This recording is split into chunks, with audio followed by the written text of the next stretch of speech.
Inauma, inafisha moyo na inaliza sana kuona vipaji vikubwa vinavyochipuka vikiachwa nje ya timu ya taifa, hasa pale ambako uwanja wenyewe umeshazungumza na miguu yao imeandika hadithi ambazo hazihitaji tafsiri. Katika msimu huu kuna majina ambayo yamekuwa yakicheza kama mashairi hai uwanjani, majina ambayo yamebeba matumaini ya mashabiki, yakitikisa nyavu na kuamsha viwanja kwa makelele ya furaha ambayo yameachwa nje ya kikosi cha Harambee Stars. Humphrey Aroko, Joy Irungu Waithira, Moses Chuma na Kelly Madada. Humphrey Aroko Mondi si mchezaji, ni upepo wa ghafla unaopita katikati ya upinzani ukiacha sintofahamu na mshangao. Ana kasi ya kuogofya, akili ya kucheza inayosoma mchezo kabla haujachezwa, na mguu unaojua njia ya nyavu kama vile nyumbani kwake. Kila anapogusa mpira kuna ahadi ya jambo fulani la kipekee. Ni aina ya mchezaji anayekufanya usimame hata kama utulivu umeketi.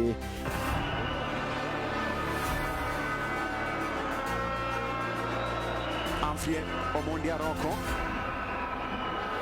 na ufundi kweli kweli. Humphrey Omondi Aroko, nice move.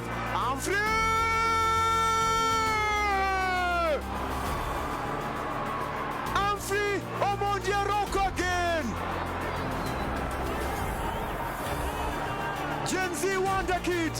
Joy Irungu Waithira ni msanii wa katikati ya dimba. Anachora mchezo kwa pasi za akili na miguso yenye ladha ya ubunifu. Anauona mpira kama lugha, na kila pasi yake ni sentensi yenye maana ya kiungo anayefungua nafasi zisizoonekana, akifanya wenzake waonekane bora zaidi. Na kuna Chuma Moses ambaye kwamba ni mshambuliaji mwenye silka ya kipekee.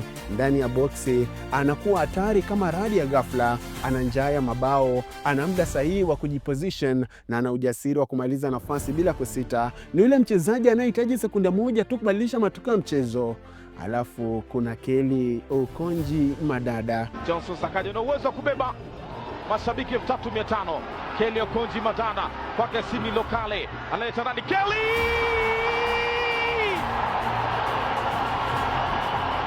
Okonji Madada.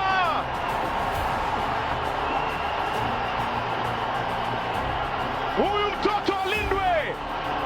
Mchezaji anayebeba roho ya ushindani ndani yake. Ana akili mno ya boli, na zaidi ana udhubutu wa kushambulia bila woga. Anapoanza kukimbia na mpira kuna hisia kwamba jambo linaenda kutokea. Ni aina ya kiungo anayevunja mifumo ya mabeki kwa ubunifu na udhubuti. Madada si tu mchezaji wa takwimu, bali ni mchezaji wa hatari.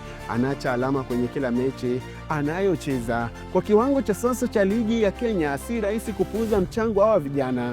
Wanabeba takwimu, lakini zaidi wanabeba hisia za mashabiki wanaotaka kuona damu mpya ikipewa nafasi, kuona juhudi zikithaminiwa na kuona fomu ikipewa uzito unaostahili. Na ndipo swali linalozaliwa kwa uchungu na mshangao: ni nani anayewazawidi hawa kwa sasa kwa ubora na mchango wa kushambulia? Hata hivyo, mpira wa miguu na sheria zisizoandikwa.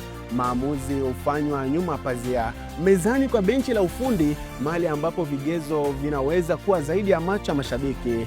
Labda ni mifumo, labda ni mipango ya muda mrefu, au labda ni muda tu ambao bado hujafika.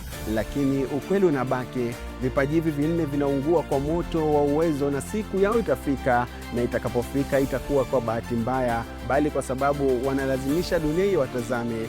Mpira una kumbukumbu ndefu, na vipaji halisi huwa havifichiki milele. Mimi ni Agadias Ikoa.